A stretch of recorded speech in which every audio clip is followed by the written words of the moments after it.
Okay, I'm recording now. Okay, sorry about that. All right, so another expectation, I guess, is we think we're going to grow strawberries in our garden, and the kids are going to go out there and pick them, and they're going to be these perfect blemish-free strawberries. Sometimes that occurs, but oftentimes we don't think about the reality there of having to actually maintain that bed of strawberries, because weeds can be a major issue in our strawberry crops.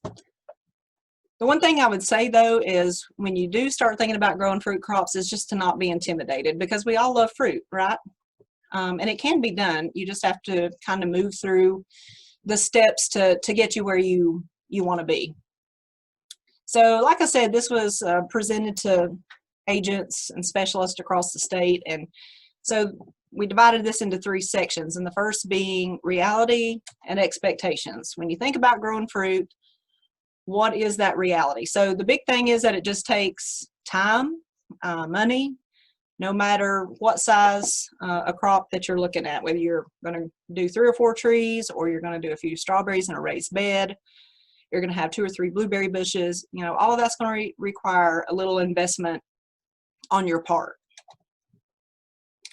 So we love this little cartoon as extension agents, and we put this little scenario up there. So, you know, a client enters our office and says, I got 5 acres and I want to grow fruit. So you can see the picture there, the extension agent, because we've got somebody that comes in, they have this great idea and they want to do this and this and this. And again, right there is the grapes making the wine. You know, that's where I'm at. And, you know, I have to be really realistic with myself, because I know I don't have the time or the space to be able to do that. And then you have the swiveling peach there. And Bill, I know you sent me an email earlier about peaches, and I reserved answering that till tonight, because you're going to find out that peaches are not the easiest crop to grow in East Tennessee. But anyway, you know, when you come in and are looking for advice, trying to find resources to get growing with fruit, you know, it can be pretty nerve-wracking, right? Because you've got these great ideas. What's the next step? So some of the questions that you may have is, how much time is this going to take, and what is the real-time investment? And I put some of these slides in here because, you know, you've got all these questions and you're thinking, you know, you're overzealous and you really want to get into it, but we don't consider that when it starts, you know, this time of year, or we move into summer in a typical year, maybe a little different this year, but, you know, we'd rather be anywhere but in the backyard taking care of our fruit crops. So I kind of finished up with this slide. I'd rather be anywhere but here. Or sometimes job responsibilities or family responsibilities, you know, negate the fact that we need to be taking care of fruit crop, because there is a pretty substantial investment of time with growing fruit. So this is kind of where we feel as extension agents, or you, if you're a master gardener working with clientele, to be pretty honest and upfront, because anybody that wants to go into fruit production needs to know what they're kind of up against. So again, it's just a matter of providing those realistic expectations, giving you a roadmap, and hopefully tonight that's going to start, as we say, wetting your whiskers, you know, get you kind of pondering about, you know, what you need to do next, if this is really a good idea for you to get into. So again, one of the issues that we often encounter is folks typically spend more time on growing their own fruit than they actually do purchasing at a farmer's market or a grocery store. And a lot of folks don't realize that because of the amount of spray involved, and we're going to get into that in a lot more detail here in a few minutes. But especially if a consumer says they're not going to spray. And I put this in here because this happens all the time. We'll have folks come in July or August with issues that needed to be taken care of in January, February, or March. And they've never gotten on a good spray control program. And by that point, it's too late to be controlling some of those issues. And that just is another instance of when it's very critical to keep that journal that I'm always talking about, to know what pest, you know, be it disease or insects or weeds that you're having that pressure with, because often if they're an issue one year, then they're going to be prevalent from year to year. This happens from time to time. We will get calls or have folks come in that want to grow fruit crops that don't even live in the area. That they want to plant a blueberry orchard because it's the least amount of time investment, but you still have to maintain fruit. So we just put that in there to just make you aware that you can't just plant a crop, leave it, and think it's going to be okay, you know, the same in 3 or 4 months. So again, here's one of those pictures that we often envision. You know, we look at this bunch of grapes and we think, wow, that's awesome, that's incredible, I want to do that. But here in Northeast Tennessee, and as we're going to talk about a little bit later, you're going to see grapes can have some pretty serious disease, fungal organisms that attach themselves to the leaves and to the berry here, and can cause some pretty significant reduction in yield. So oftentimes this is what a crop of our backyard grapes are going to look like, especially if we're not, you know, again, adhering to some of those fruit tree or fruit spray schedules. And of course, the beloved peach. And we kind of candidly say, enough with peaches already. Let's grow some blueberries and apples, because this is one crop that is very hard to achieve success with. And I don't think Philip Ottinger would mind me throwing this out there, but he's a peach fruit grower down in South Green area. He straddles along the mountainside there, so he's got a perfect location for all kinds of fruit trees. But you know, peach really cause him significant trouble, which they're the best peaches you'll ever eat. But now he will tell you it's a 13-month a year job to grow a crop of peaches and Honeycrisp apples. So that's why you pay a little bit more for those at the store, because again of the time and the inputs that go into producing those crops. And even from a homeowner vantage point, it's going to be really hard to control some of those fungal organisms, because peaches really are a tropical plant by nature. And you know, you've heard me speak in like soils class when I talk about the pH always reverting to its native pH over time. So you know, as a tropical plant, it still thinks it still wants to be growing in that tropical environment. So that's one reason that they don't do quite as well. Not to say you can't grow them, just understanding that it's going to be a little bit tougher than any of the other fruit crops that we talk about. And again, this is just a slide looking in, you know, somewhere along the Central Coast, I think, or maybe this is in Oregon or Washington. Anyway, it's on the West Coast, but you know, out there they can grow pretty substantially with an organic crops. You know, there's even organic wine coming out of that West Coast area. But again, we're not on the West Coast. We're in Northeast Tennessee, and that we are just inundated with fungal organisms, you know, those spores that get spread by the wind and water. So always going to be an issue for us, unfortunately, here in East Tennessee.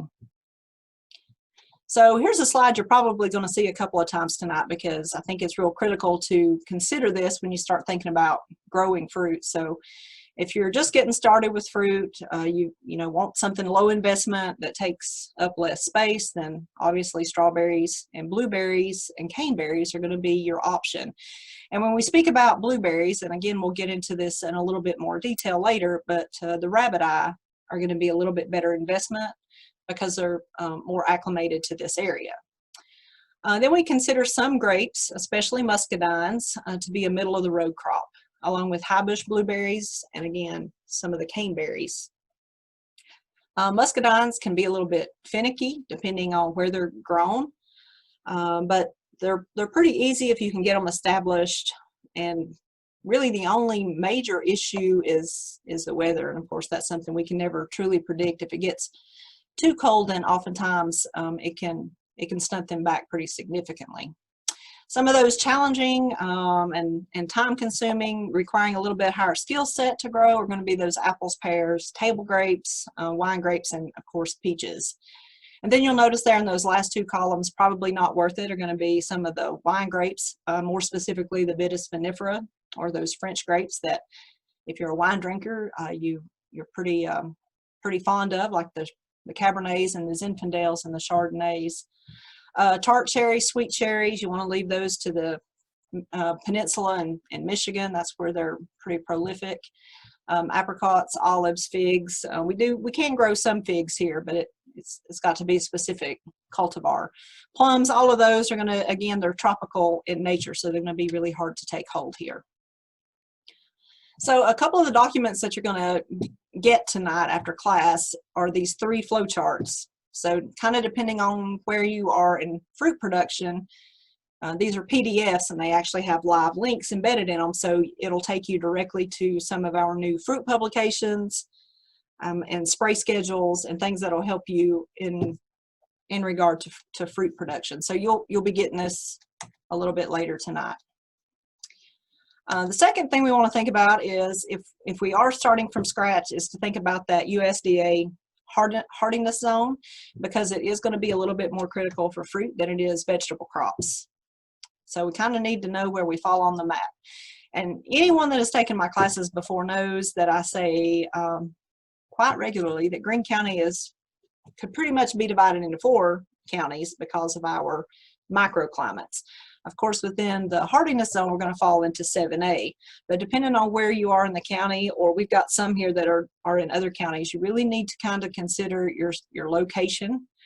There's going to be a lot of other things that are going to influence the way your crops are going to produce, just depending on where you are. The other thing to be cognizant of is that disease triangle, which we put this in a Venn model here, but we got to think about environment, host, and pathogen. We need all 3 of these to create a disease. And you'll notice there under environment, weather conditions conducive to disease. And that's going to be really critical for this area, because oftentimes we think when we say a fungal disease is spread by wet weather, and we automatically assume that's rainfall, but that's not always the case. It can be dew, it can be a heavy fog, especially when we get into late summer, August, September. Some of those fogs can be really heavy and linger in the morning. That sun's not burning them off, so that's just a perfect breeding ground for some of those fungal organisms. And of course, a host, and you're going to see later on in the presentation what some of those relationships are with other species that can cause significant damage to some of our fruit crops. So this is a busy slide, but it's packed full of information. But again, it's kind of talking about some of the things the 5 S's that we'll talk about a little bit more in detail. But just briefly, site selection, soil pH, all those things are going to be really critical. We need to think about those microclimates on a hill just as much as we need to think about a microclimate within the area where we live, in the county that we live, or whatever. pH, of course, is going to be a big issue for blueberry production. We have so many folks that plant blueberries this time of year that have never amended that soil, and they're doomed to fail before they've even gotten started. So they might get a year or 2 in, but that plant typically is just going to lock up and not do anything unless that soil pH is where it needs to be. That's why with blueberries we say take a year to get that crop or to get that ground where it needs to be before you plant the first plant. Remember too that when we talk about that microclimate, it's also heat and humidity. It's not just about being cold when we talk about site selection. That's one of the big issues there. And then also with water is to make sure if we've got a crop that we're putting out, if we might need irrigation later in the season. So here's just a little snippet on stone, pome, or druplet. So let's get interactive for a minute. Who knows what we're looking at on the screen right now? Is that a stone, a pome, or a druplet? I'm going to get y'all awake. Stone. Stone? Stone. Yeah, stone. Right, exactly. So again, any of these are going to have stones, and they're very closely related to the prunus genus, which is the cherry, and even some of the cherry laurels and things like that. Their seeds are going to be really big and hard. And again, the stone fruits, all of these are going to be native to those tropical areas. Again, that's why it's so hard to grow those here. Hey, everybody, make sure you mute your microphones. And when you're outside, social distancing applies to animals too. No playing with other people. Okay. Okay, there we go. All right, so up next. So what does that make these? Makes them a poem, right? And that's apples and pears that are going to fall into that. And then a druplet, you can see that up in the corner there. That's the individual little berries that make up the big berry of a blackberry or a raspberry. So some of that terminology is good to know, especially when you're starting to buy cultivars or you're working with other, clientele. If you're a master gardener, it's just good to know what some of that terminology is. So here's a question. Are cultivars that important? Can you purchase these at Lowe's or Home Depot or Walmart and still be successful? Yes, you can, but you need to really research those cultivars. You need to really know what you're purchasing. Really get intimate with that tag or that label if you're purchasing from one of those box stores. Oftentimes, as far as fruit, we will order from outside sources and have the root stock come in. We've just ordered caneberries and apples and strawberries, and most of that's actually going to be coming from the Midwest or from the West Coast. Just to kind of make sure that we are definitely getting what we need. This is specific for field trials that we're doing. But cultivars are going to be very critical because that's where your disease resistance, your climate, and all of those crucial components are going to come into play. So again, it's kind of like that pH not being just right for blueberry production. If we don't get the cultivars right, right out of the gate, then that's going to cause us problems. So just be real careful with that. So chilling hours, oftentimes we'll speak about chilling hours and what the heck is that? So just a brief synopsis, because we'll cover that in another session. But are chilling hours necessary? Why is that so critical? And which crops do we even need to consider chilling hours for? So chilling out, before a plant can break dormancy, they got to accumulate a specific number of hours with those temperatures between 32 degrees Fahrenheit and 45 degrees Fahrenheit. If those chilling hours are too low, then that plant is going to bloom early. And then, of course, frost damage, we all know how finicky Mother Nature is in these parts. So, that can cause a loss for peaches. This time of year, we're always, or not this time, but even a couple of weeks ago, thinking about, frost injury. You always hear us refer again to peaches because peaches are going to be one of the most critical. If your chilling hours are too high, then that plant's going to break dormancy too late in the season, and then it's going to cause the leaves are going to leaf out poorly, and you're not going to be able to get a good yield from that either. So that's why it's so critical to know what our chilling hours are. And for Tennessee, we usually like to be in the range of 1,000 to 1,400. For this area, 1,200 is a good, pretty good target. When we think about fruit production, we have, again, different needs. Go back to that first slide. It's not a one-size-fits-all. Some of you may consider wildlife. Some of you it may not be a big deal. Some may be growing fruit specifically as pollinator crops or just edibles in the landscape. Some of you may actually be wanting to preserve the harvest, and with birds, that's going to be really tough to do when we have any kind of berry, because all of these species are going to love fruit just as much as we do. So you got to remember too that poor pollination can often be a problem with fruit set, and bees are going to be less active when it's cool and cloudy out too, and sometimes that can be an issue. How many plants do you need? This is always a question that we get, and again, that answer is just going to be completely dependent on you and the space. Cultivar is going to dictate that a lot of times, but the big question is, how many do you want to take care of? You've got to remember some of those time constraints and the plant populations. Again, those are going to come into play when you're planting a fruit orchard. We also get the question often about bare root versus container. Is one better than the other? And again, that's a personal preference. I think you can be successful with both, but bare root we tend to have a little bit better success with, I think, in Northeast Tennessee. It just gives us a little bit more of of an advantage, a little bit step ahead, I think, versus the container. But that's just a matter of personal preference. We've seen both be very successful. Just some things to leave you with on this section is just don't assume, don't assume that you can grow that favorite grocery store or familiar apple. Up in Nova Scotia last year, come across an orchard. No, it wasn't in Nova Scotia. It was in Lake Champlain. And oh man, it was the best apple ever. And I never even heard of it. I can't remember the name of it now because it was kind of pointless. I knew we'd never be able to grow it here anyway. I actually sent Dr. Lockwood a text with that variety, and I got back a bunch of laughing, smiley faces. So I just let it go. But don't assume either that no spray translates to no spray in the Southeast, because again, that goes back to those weather conditions. We are in a really temperate area. Sometimes it doesn't feel like it in August and September, but we can be very temperate with those heavy fogs, dews, early spring rain. So that's always going to cause an issue with those fungal organisms again.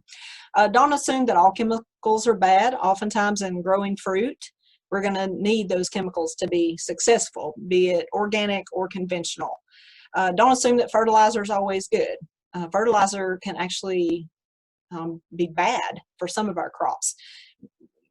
And I'm going to say this now, so I don't want to forget this when I get to blueberries. And some of you have heard me say it, but blueberries don't have root hairs, which means that they don't have that little extra protection like a lot of our other crops do. So it's really easy to burn blueberry roots. That's why we're very cautious. We don't want you putting fertilizer in the furrow when you plant, any kind of manure or heavy compost that those roots can touch, because it can burn them and stunt them back. Don't assume that garden center personnel always know the sources or good sources for things, or that they know their stuff. This is a Carol Reese quote. This is not a Melody quote. I think this is more of an issue probably in West Tennessee, but don't assume that. Always do your own research and know what you're getting before you purchase. Don't assume manure is a good idea. If it's composted manure, most of the time that's going to be a wise investment, but sometimes it can be too hot. And if we get too hot on nitrogen, of course, that's going to cause that really prevalent foliage leaf out. It's going to be a beautiful leafy tree, or, pretty blueberries on the, leaves on the blueberries or whatever, but it's going to encourage that vegetative state rather than fruit production. Don't assume that a scheduled watering or irrigation is a good idea, because believe it or not, overwatered plants rarely recover. Plants can pretty well withstand a droughty time period, but if you keep watering and watering and watering, especially newly planted fruit like blueberries, they don't like to be standing in water. They got to have good drainage, and oftentimes that's going to stunt those fruit crops back. And it's going to be different for every crop. So again, you're going to get a flow chart here for starting from scratch for home fruit. And again, you're going to see those live links for our new publications. And you're going to see some space requirements there, because it's going to differ. And even within those subcategories, it's going to be a little bit different depending on the species. If you're like for blueberries, if you're growing rabbit eye versus high bush, there's going to be a little bit of difference there too. All right, the last little segment in this session we're going to talk about are those established plantings. And again, we're going to go back and look at that really pretty orchard. Maybe some of you have recently moved into the area, or you bought a piece of ground and it's got existing crops on site.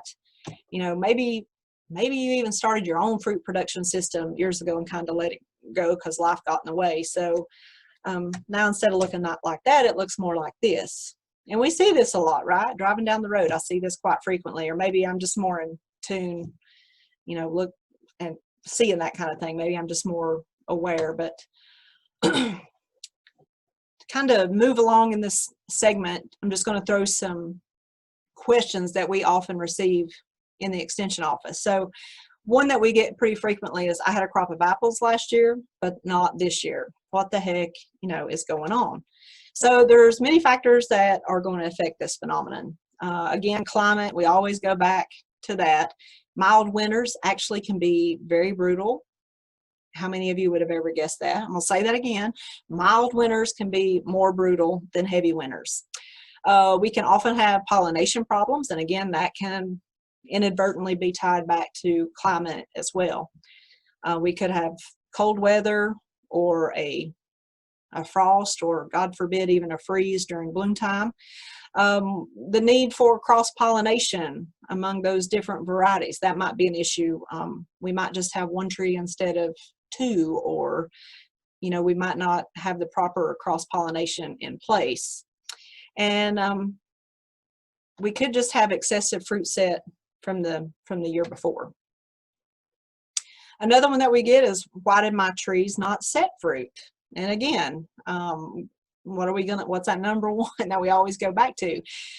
Mother Nature again, because frost and freeze damage during bloom set is going to cause us to suffer a pretty significant reduction in yield. And probably the only difference here would be grapes. Grapes have a tertiary bud, so they can withstand frost injury a little bit better than some of our other fruit crops. But with each, when we lose that primary bud and then that secondary bud, we're also losing fruit yield, right? So we still want to be able to maintain the viability of that first fruit bud set, because that's where we're going to get the most fruit. Another reason your trees may not set fruit is just because of poor pollination, lack of pollinators. It depends on the philosophy of the homeowner.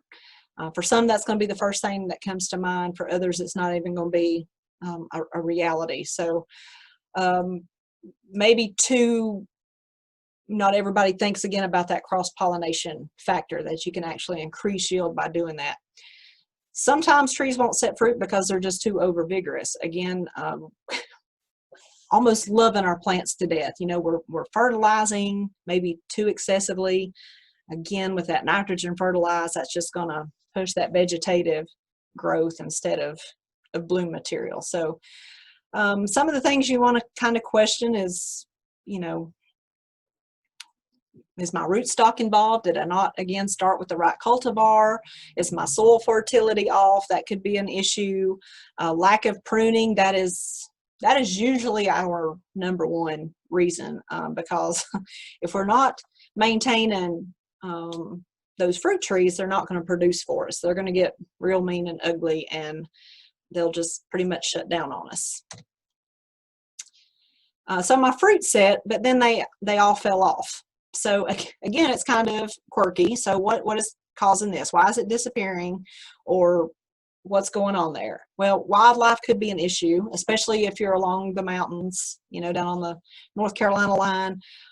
Bears can even be an issue there. We've seen a lot of those, I'm not sure what you call that, bear scrapes, bear rubs, whatever, where they've just been climbing and eating the trees, or eating the apples out the top of the tree. So oftentimes too, if your fruit's falling off, commercial growers will actually use carbaryl, which is an insecticide, which is 7. So if anybody's using 7, commercial orchards will use that to thin fruit.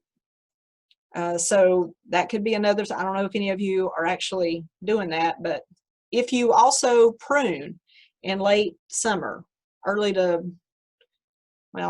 mid to late summer, if you're pruning when that tree is actively growing, especially young vigorous leaves, it can also cause your fruit to fall off.